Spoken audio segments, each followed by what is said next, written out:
அஸ்ஸலாமு அலைக்கும் வரஹ்மத்துல்லாஹி தஆலா வபரகாத்துஹு. அல்ஹம்துலில்லாஹ் நஹ்மதுஹு வ நுஸல்லி அலா ரசூலிஹில் கரீம். அம்மா பஅத்.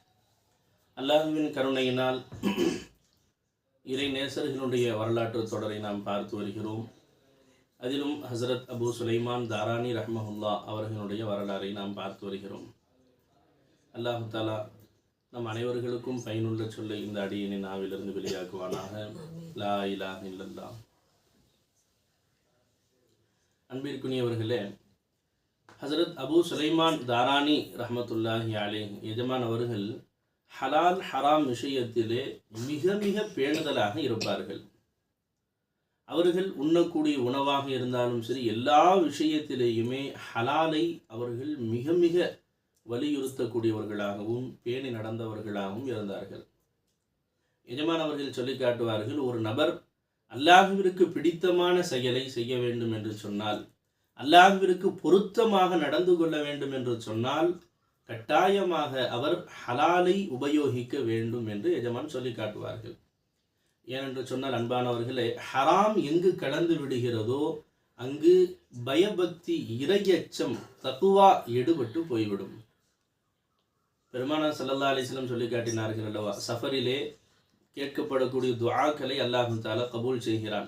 ஆனாலும் ஒரு அடியான் சஃபரிலே சென்று தலைகளெல்லாம் பரட்டை தலைகளாக ஆகி தூசி படிந்த நிலையில் உடல் இருந்தாலும் கூட அவர் கைகளை உயர்த்தி அல்லாஹ்வை அழைப்பாரேயானால் அன்னா யுஸ்தஜாபுலஹ், அவருக்கு எவ்வாறு அல்லாஹ் பதிலளிப்பான்?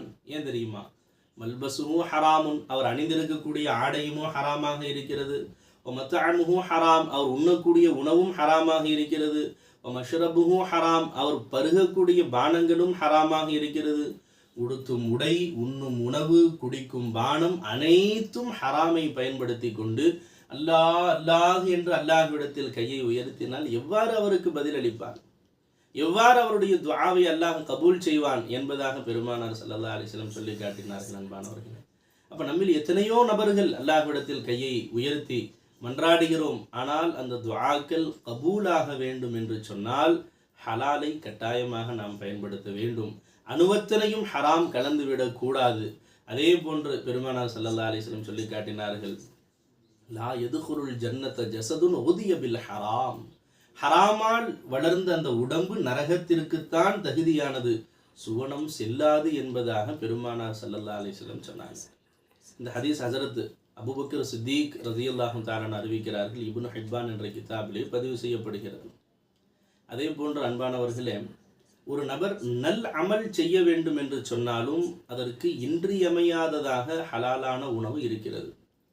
ஒருவர் ஹலாலை பயன்படுத்தும் பொழுதுதான் அவரிடம் இருந்தும் வெளியாகக்கூடிய எனர்ஜி, அவரிடமிருந்தும் வெளியாகக்கூடிய ஆற்றல் நல்ல விஷயங்களை செய்வதற்கு. நல்ல விஷயங்கள் என்று சொன்னால் சுருக்கமாக சொல்ல வேண்டும் என்று சொன்னால், எதுவெல்லாம் அல்லாஹ்விற்கும் ரசூலிற்கும் பிடித்தமானதோ அனைத்தும் நல்ல செயல்கள்.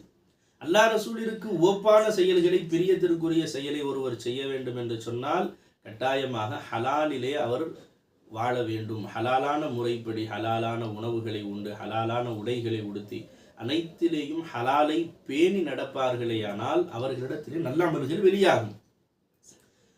ஹஸரத் அபூ சுலைமான் தாரானி ரஹ்மத்துல்லாஹி அலைஹி எஜமான் அவர்கள் சொல்லி காட்டுகிறார்கள், எஜமான் யாராவது அல்லாஹ்விற்கு பொருத்தமாக நடக்க வேண்டும் என்று சொன்னால் ஹலாலான உணவை உண்ண வேண்டும். அவ்வாறு சிறிதளவு தனக்கு சொந்தம் இல்லாத ஒன்று ஒருவரிடத்திலே கலந்து விடுமேயானால் அதனுடைய பின் விளைவு என்ன தெரியுமா? அன்பானவர்களே, நம்ம நினைக்கிறோம் என்னதான் ஹராம் கலந்து விட்டாலும், வியாபாரமாக இருக்கட்டும் எதுவாக இருந்தாலும் சரி, பிறருடைய காசு பணம் நம்மிடத்தில் வந்து விடுகிறது. அண்ணன் தம்பிக்கு மோசடி செய்வது, உறவுகளுக்கு மோசடி செய்வது, ஊரை அடித்து ஒலையில போடுறது, இப்படியாக பிறர்களுடைய பணம் நம்மிடத்தில் வந்தால் செல்வங்கள் அதிகரிக்கத்தானே செய்கிறது. இதனால் என்ன பின் விளைவு ஏற்படும் என்பதாக நாம் சற்றும் யோசிக்காமல் இருக்கிறோம். அதனால் ஏற்படக்கூடிய விளைவு என்ன தெரியுமா? நல்ல அமல்கள் செய்ய முடியாது, அல்லாஹ்விற்கு பிடித்தமான செயல்கள் செய்ய முடியாது, செய்ய மாட்டான் அந்த அடியான், அல்லாஹ் தஆலா செய்ய விட மாட்டான். ஹஸரத் அபூ சுலைமான் தாரானி ரஹ்மத்துல்லாஹி எஜமான் சொல்லி காட்டினார்கள், ஒரு நாள் ரொட்டி சாப்பிட்டாங்க. அந்த ரொட்டியை தொட்டு சாப்பிடுவதற்காக உப்பு வைத்திருந்தார்கள். அந்த உப்பை தொட்டு ரொட்டியை சாப்பிட்டார்கள். பிரம்மாண்டமான உணவோ வகை வகையான உணவுகளோ சாப்பிடவில்லை. அந்த காய்ந்த ரொட்டியை உப்பில் நனைத்து சாப்பிட்டார்கள்.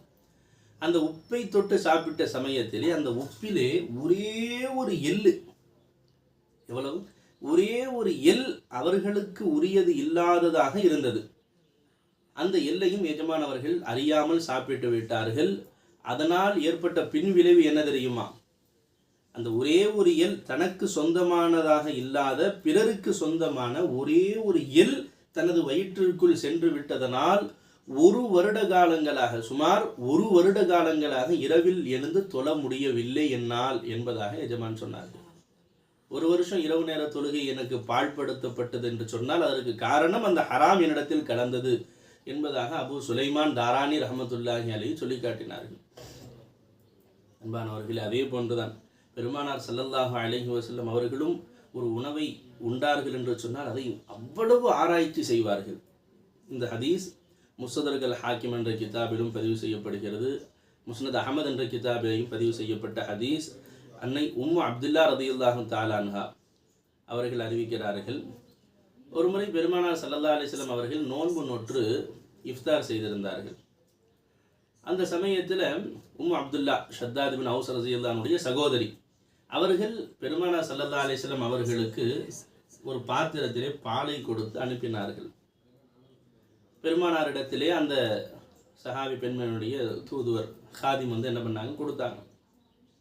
பெருமானார் ஸல்லல்லாஹு அலைஹி வஸல்லம் இந்த பால் எப்படி இவர்களுக்கு கிடைத்தது என்பதாக கேளுங்கள் என்று அனுப்பிவிட்டார்கள்.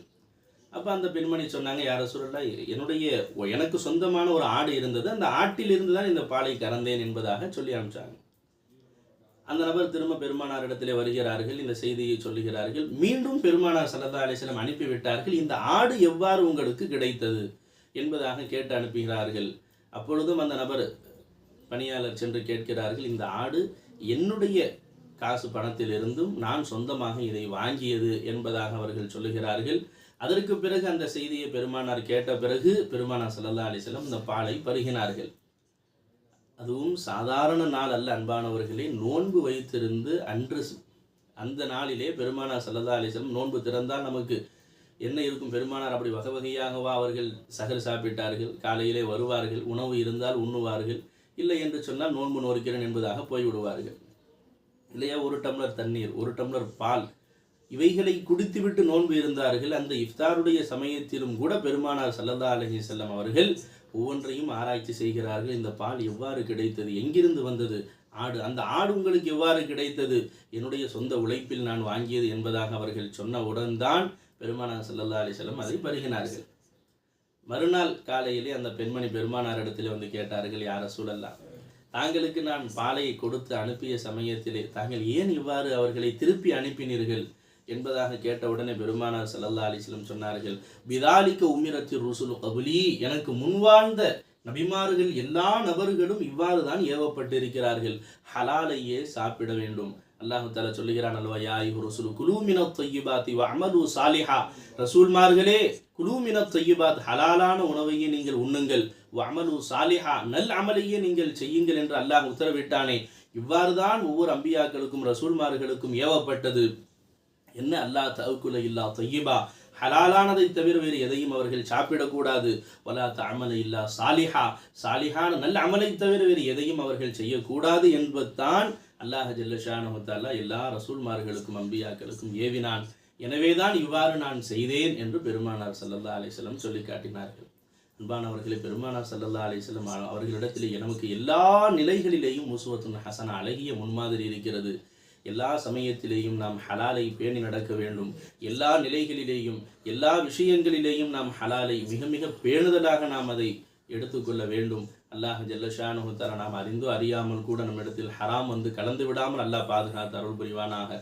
ஹலாலை நம்மிடத்தில் அல்லாஹு தஆலா கொண்டு சேர்ப்பானாக. நமக்கு வரக்கூடிய ரிஸ்காக இருந்தாலும் அதையும் அல்லாஹு தஆலா ஹலாலான முறையில் நம்மிடத்தில் கொண்டு சேர்த்து அல்லாஹ்வினுடைய அருளை பெறக்கூடிய பாக்கியத்தை எல்லாம் நமக்கு தந்தல் புரிவானாக. இந்த ஹலால் ஹராம் பேணுவதற்கு நமக்கு இந்த ஒரு ஆசையை, இதிலே ஒரு தேட்டத்தை, அல்லாஹ்வின் திருப்தி ஹலாலில் தானே இருக்கிறது என்று நம்முடைய உள்ளத்திலே ஆழமாக பதிய வைத்த நமது ஷேഖനായ நம்முடைய காந்தானுடைய அந்தஸ்து எல்லாம் மென்மேலும் உயர்த்துவானாக. ஆமீன். வாஹிரு தஅவானா அல்ஹம்துலில்லாஹி ரப்பில் ஆலமீன். அஸ்ஸலாமு அலைக்கும் வரஹ்மத்துல்லாஹி வபரகாத்துஹு.